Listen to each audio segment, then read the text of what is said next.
Baik, assalamualaikum warahmatullahi wabarakatuh. Perkenalkan, nama saya Ellen Agustin dengan NIM 05293438 dengan prodi administrasi bisnis. Yang pertama, saya akan menjawab soal term pada ikat yang terbagi menjadi banyak jenis. Sebut dan jelaskan 3 dari macam term tersebut. Yang pertama yaitu term singular. Term ini dengan tegas menunjukkan satu individu, barang atau golongan yang tertentu. Misalnya, selamat orang itu, terus kesebelasan itu, yang terpandai, dan sebagainya. Yang kedua, term partikular.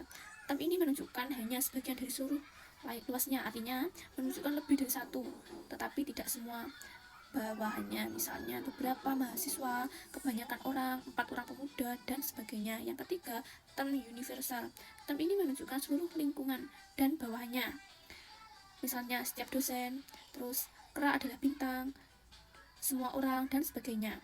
Untuk soal yang kedua, yaitu tentang logical fallacy. Jelaskan dan berikan contoh tersebut. Pengertian dari logical fallacy atau kesesatan berpikir adalah pola penalaran yang salah atau kekeliruan dalam pemikiran logis sehingga argumen yang disampaikan menjadi tidak valid dan tidak relevan. Contoh dari logical fallacy tersebut atau bentuk-bentuknya yaitu yang pertama, sesat pikir ad hominem, yaitu membantah argumen dengan menyerang karakter. Contohnya, tidak perlu mendengarkan pendapatnya, dia hanya seorang pemuda. Yang kedua, sesat pikir Straumann, artinya membantah argumen dengan menyajikan versi yang disederhanakan atau didistorsi dari argumen aslinya. Contoh, mereka mengatakan bahwa kita harus mengurangi penggunaan plastik, tetapi itu berarti kita harus menghentikan semua produksi plastik. Yang ketiga, sesat pikir pemindahan beban bukti, artinya meminta pihak lain untuk membuktikan argumen mereka. Contohnya, jika kamu tidak bisa membuktikan bahwa alien itu tidak ada, maka mereka pasti ada.